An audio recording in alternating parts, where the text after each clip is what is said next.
మీరు ఇప్పుడు ఏదైతే భూ పోరాటం చేస్తున్నారో దానికి న్యాయం జరిగి నిజంగానే ప్రభుత్వం దిగొచ్చి మీ భూ స్థలాలు మీకు ఇస్తారని అనుకుంటున్నారా?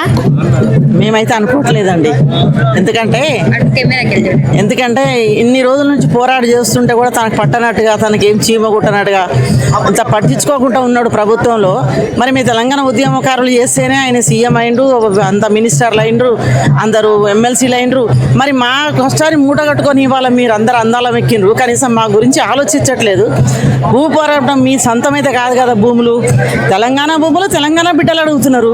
ఇస్తే తప్పేముంది? మీరు మీ ఇంటి నుంచే మీ ఇవ్వట్లే కదా.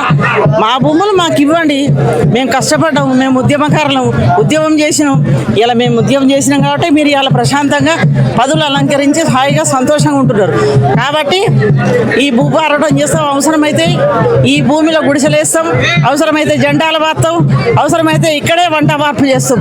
మీరు దిగొచ్చి మాకు భూములు, పెన్షను, ఆరోగ్య కార్డు, ప్రయాణ కార్డు, మా ఐడెంటిటీ కార్డు ఇచ్చేంత వరకు మా పోరాటము ఆగదు, ఏనాడు ఆగదు. ఇది ప్రారంభం మాత్రమే, ఇంతకంటే ఎక్కువ పోరాడతాం. మీరు అనుకుంటున్నారు ఉద్యమకారులంతా పెద్దవాళ్ళు అయిపోయింది, ఏం పడతారు అట్లా ఏం బోట్లాడతారు అని అనుకోని అట్లా అనుకోకండి. ఇంకా మా గుండెల్లో దమ్ము ధైర్యం ఉంది, మేము తప్పకుండా బోట్లాడతాం. తప్పకుండా మేము భూమిలో పోయేంత వరకు ఈ భూమి కోసం మేము పోట్లాడతాం. జై తెలంగాణ. తప్పకుండా మీకు న్యాయం జరగాలని కోరుతున్నాను. అందుకోసమే కదా టీఆర్ఎస్ పార్టీ నుంచి అధినేత్రి అయిన కవితక్క కథలొచ్చి మీకోసం పోరాడుతుంది. సో ఒక్కళ్ళు ఇలాగ మీ గురించి స్టాండ్ తీసుకోవడం వల్ల ఎట్లా అనిపిస్తుంది? ఇంతమంది మగవాళ్ళు లీడర్ ఉండి, ఇంతమంది గొప్ప వాళ్ళు ఉండి కూడా కనీసం ఒక లీడ్ తీసుకొని ఒక అడుగు ముందుకే లేదు. అందుకే ఆడపిల్ల ఎప్పుడైనా కానీ ఝాన్సీ లక్ష్మి కావచ్చు, భద్రకాళి కావచ్చు, లేకపోతే ఇంకా రాణి రుద్రమ కావచ్చు, ఎప్పుడైనా తెగించి పోరాడేది భారతం నుంచి ఇప్పటి వరకు కూడా లేడీసే.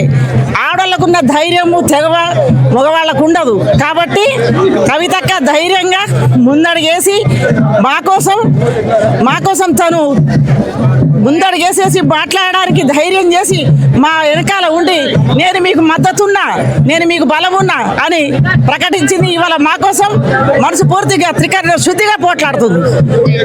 జై తెలంగాణ. చూసారు కదా, ఎవరు కూడా మా గురించి పట్టించుకోవట్లేదు అని చెప్పిన ఒక్క కవితక్క ఝాన్సీ లక్ష్మీబాయి లాగా ఎప్పుడు కూడా భారతదేశానికి ఒక అమ్మాయిగానే పోరాడుతుంది. సో ఈ రోజు కూడా మా గురించి తానే పోరాడుతుంది. మాకు న్యాయం జరిగేంత వరకు పోరాడడం ఆగదని చెప్పని అంటున్నారు. మరిన్ని వివరాలు తెలుసుకోవడానికి చూస్తున్నాడండి ఆర్బీఎం క్రియేటివ్స్ మీడియా. నేను మీ నక్షత్ర.